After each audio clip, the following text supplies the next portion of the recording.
भगवान शिव के 12 ज्योतिर्लिंग देश के अलग अलग भागों में स्थित हैं। इन्हें 12 ज्योतिर्लिंग के नाम से भी जाना जाता है। इन ज्योतिर्लिंगों के दर्शन, पूजन, आराधना से भक्तों के जन्म जन्मांतर के सारे पाप समाप्त हो जाते हैं। वे भगवान शिव की कृपा के पात्र बनते हैं। ऐसे कल्याणकारी ज्योतिर्लिंगों की कथा हम अपनी इस सीरीज में आपके सामने लेकर आ रहे हैं। तो आज हम बात करेंगे पहले ज्योतिर्लिंग श्री सोमनाथ की। श्री सोमनाथ गुजरात प्रांत के काठियावाड़ क्षेत्र में समुद्र के किनारे सोमनाथ नामक विश्व प्रसिद्ध मंदिर में यह ज्योतिर्लिंग स्थापित है। पहले यह क्षेत्र प्रभास क्षेत्र के नाम से भी जाना जाता था। यहाँ के ज्योतिर्लिंग की कथा का पुराणों में इस प्रकार से वर्णन है। दक्ष प्रजापति की 27 कन्याएं थीं। उन सभी का विवाह चंद्रदेव जी के साथ हुआ था, किंतु चंद्रमा का समस्त अनुराग व प्रेम उनमें से केवल रोहिणी के प्रति ही रहता था। उनके इस कृत्य से दक्ष प्रजापति की अन्य कन्याएं बहुत अप्रसन्न रहती थी। उन्होंने अपनी यह व्यथा कथा अपने पिता को सुनाई। दक्ष प्रजापति ने इसके लिए चंद्रदेव को अनेक प्रकार से समझाया, किंतु रोहिणी के वशीभूत उनके हृदय पर इसका कोई प्रभाव नहीं पड़ा। आखिर में दक्ष ने क्रुद्ध होकर उन्हें क्षयग्रस्त हो जाने का श्राप दे दिया। इस श्राप के कारण चंद्रदेव तत्काल क्षयग्रस्त हो गए, काले पड़ गए। उनके क्षयग्रस्त होते ही चारों ओर त्राही त्राही मच गई।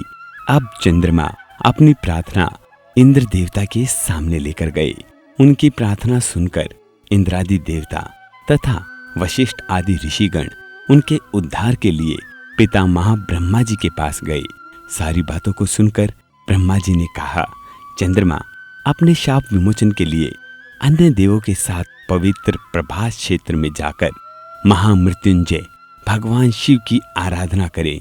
उनकी कृपा से अवश्य ही इनका शाप नष्ट हो जाएगा और ये रोग मुक्त हो जाएंगे।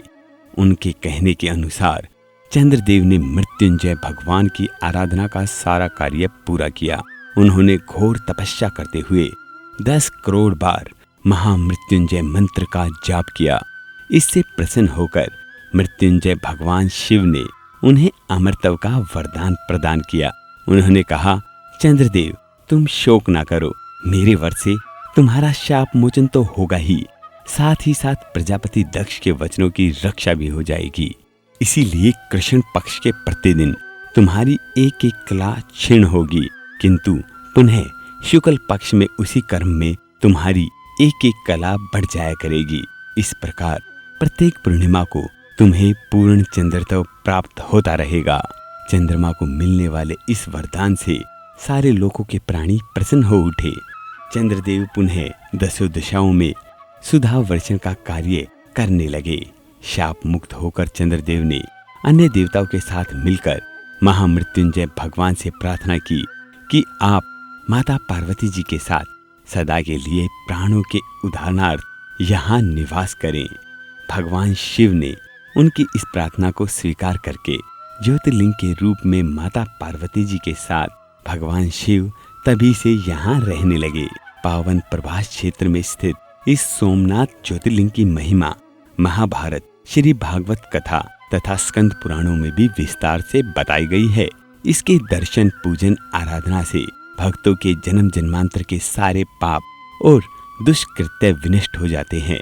वे भगवान शिव और माता पार्वती की अक्षय कृपा का पात्र बन जाते हैं। आपको एक बात और भी बता दूं, विदेशी आक्रमणों के कारण यह 17 बार नष्ट हो चुका है। हर बार यह बिगड़ता और बनता रहा है, लेकिन आज भी श्री सोमनाथ वहीं पर स्थित है। तो सब प्रेम से बोलो, बम बम भोले।